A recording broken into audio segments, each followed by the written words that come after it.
Ici, nous allons travailler avec les courbes pour essayer d'améliorer cette image.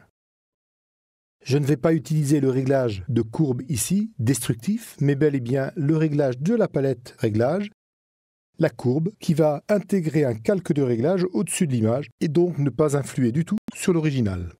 Si je veux avoir une courbe plus confortable pour travailler, je peux cliquer sur ce petit dossier transformé en grand dossier qui agrandit l'espace de travail.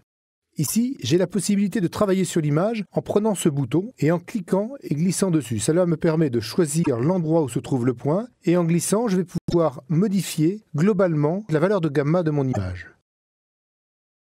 Si je me repositionne sur un autre point, je vais pouvoir aussi modifier et donc travailler le contraste global de l'image en fonction de la forme que je vais affecter à la courbe. On peut aussi, bien sûr, travailler indépendamment de ce bouton-là, en positionnant les points manuellement sur la courbe, ou encore, s'il y a des points en trop, en les supprimant, en sortant de la courbe carrément. Vous avez ici directement accès à chacun des canaux, rouge, vert, bleu, et tout en haut, vous allez avoir des réglages préétablis qui vont par exemple nous permettre d'avoir un contraste linéaire, un contraste moyen ou un contraste fort préenregistré. En l'occurrence, ici, cette image ne souffre pas trop d'un problème de contraste, mais plus d'un problème de luminosité. Je vais donc être amené à la modifier d'une façon différente en remontant ce point légèrement pour obtenir un meilleur équilibrage. Je ne toucherai pas au point extrême puisque mon image est pourvue à la fois de tons clairs et de tons relativement sombres que je vois d'ailleurs sur l'histogramme qui se positionne derrière ma courbe. Je peux aussi cliquer sur le bouton automatique. À ce moment-là, les courbes se repositionnent de façon automatique par rapport à chacun des canaux colorés. Si je regarde le canal du rouge, effectivement, le point extrême du rouge se trouve situé à cet endroit et le logiciel l'a ramené de façon systématique. Ce réglage automatique correspond à un recalage sur chacune des couches et donc amène une grosse distorsion couleur par rapport à l'original. Dans certains cas, ça permet de compenser une dominante. Dans d'autres, si l'image est de bonne qualité en termes d'équilibrage mais qu'elle est trop dense, ça peut éventuellement remodifier complètement la couleur. Je vais donc annuler cette opération avec la flèche retour située en bas.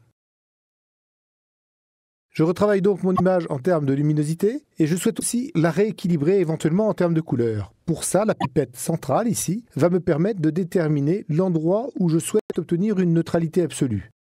Bien sûr, ce ne sera ni sur le jean ni sur le jaune des fleurs, mais plutôt sur une valeur comme par exemple le blanc du chapeau qui me servira de référence. Si je clique dessus, l'image se rééquilibre. Il faudra parfois chercher l'endroit qui vous permette d'avoir un équilibrage tant les pixels sont différenciés les uns des autres. On voit là un rééquilibrage des couches entre elles, en plus du contraste général que j'ai affiché sur les luminosités. Enfin, je peux ajouter un second réglage au premier, tout simplement en cliquant sur cette flèche. Je sors et valide donc la courbe, et je vais venir ici rééquilibrer un autre point. En venant sur ce curseur, qui s'appelle vibrance, on va pouvoir régler d'une part la saturation, mais surtout ici la vibrance, qui est une forme particulière de saturation. Cette forme particulière va me permettre ici de sursaturer les couleurs ou de les désaturer, mais en faisant attention de ne pas trop affecter les tons chers et de ne pas arriver à une sursaturation qui correspondrait à un aplat sur une couche. Ce réglage va être évidemment beaucoup plus doux et agréable que la notion de saturation. Alors on peut resaturer une image qui en manquerait ou au contraire légèrement désaturer une image qui serait trop saturée.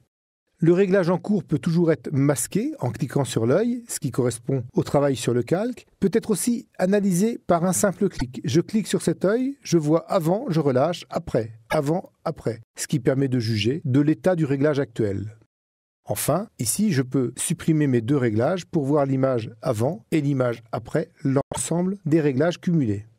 Si besoin est, lorsque j'aurai terminé le travail de retouche, je pourrai sélectionner mes deux corrections, puis les glisser sur le dossier situé en bas de la palette, ce qui me permettra de créer un groupe. Du coup, un simple clic sur l'œil de toutes les corrections pourra être appliqué. Vous pouvez le renommer correction, bien entendu.